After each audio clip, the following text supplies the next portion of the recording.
Article 70 এবং উচ্চ কক্ষে পিয়ার পদ্ধতি, এইগুলোকে সব বিএনপি নোট অফ ডিসেন্ট দিয়ে বলছে আমরা এগুলো বাদ দিয়ে মানবো। তার অর্থ হলো এগুলো মানলে ওনারা সেই আগের ফ্যাসিবাদের মতো কর্তৃত্ববাদী হয়ে উঠতে পারবেন না বলে এই জুলাই সনদ ওনাদের কর্তৃত্ববাদী শাসনের পথে বাধা হয়ে দাঁড়িয়েছে। ওনারা একবারও বলেন না যে আমরা গণভোট মানবো, ওনারা বলেন জুলাই সনদ মানবো অক্ষরে অক্ষরে। তার অর্থ হলো ওই যে কয়টা নোট অফ ডিসেন্ট দিয়েছেন ওটা বাদ দিয়ে যা থাকে তাই ওনারা মানবেন। তো ও কয়টা বাদ দিয়ে যা থাকবে তাতে সংবিধানের কোনো গুরুত্বপূর্ণ কাঠামোগত পরিবর্তন হবে না, এটা একেবারে ইম্যাটেরিয়াল। সাহস থাকলে বলুন যে প্রধানমন্ত্রী যে গণভোটে হ্যাঁ বলেছে সেই গণভোটের রায় আপনি মানতে রাজি হন।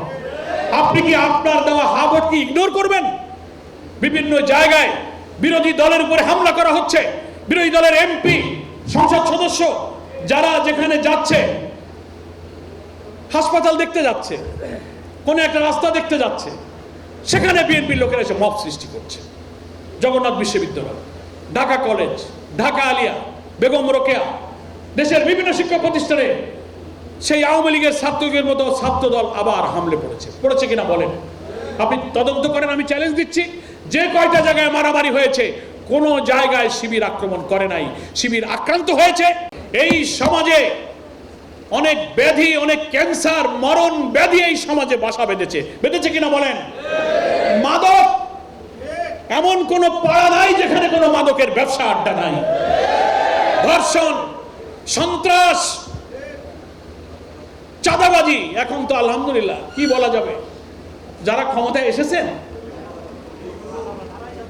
তারা তৃণমূলে জেলা, উপজেলা, ইউনিয়ন, ওয়ার্ড, তাদের গ্রামে গঞ্জে চাঁদাবাজি, মস্তানি, লুটপাট, মাদকের সিন্ডিকেটে তারাই নেতৃত্ব দিচ্ছে। এই সিন্ডিকেট ভাঙতে হবে। আপনারা কি ভাঙতে পারবেন? তারুণ্যের অদম্য শক্তি নিয়ে। আর এখন সরকারের পক্ষ থেকে কি ফ্যামিলি কার্ড, কৃষক কার্ড, এইসব নানানটা বিলি হইতেছে না? তো উনাদের দৃষ্টিতে তো বিরোধী দল বলতে কিছু নাই, উনাদের নজরে বিরোধী দল নাই, আমাদের লাগবে না। উনাদের দলেরই ভাগ মিটতেছে না। এই নিয়ে ইউনিয়ন অফিস ভাঙচুর, গন্ডগোল, কার্ড বাছাই করার জন্য কমিটি হবে, সেই কমিটিকে যাইতে পারলো আর পারলো না, তা নিয়ে নিজেদের মধ্যে মারামারি, গন্ডগোল শুরু হয়েছে। রাজনীতির নামে চাঁদাবাজি, সন্ত্রাস আজকে আমার সমাজ দেহে ক্যান্সারের মতো দুরারোগ্য ব্যাধি বাসা বেঁধেছে। এই বাসা ভাঙতে হবে আমার তরুণ যুবক ভাইদেরকে।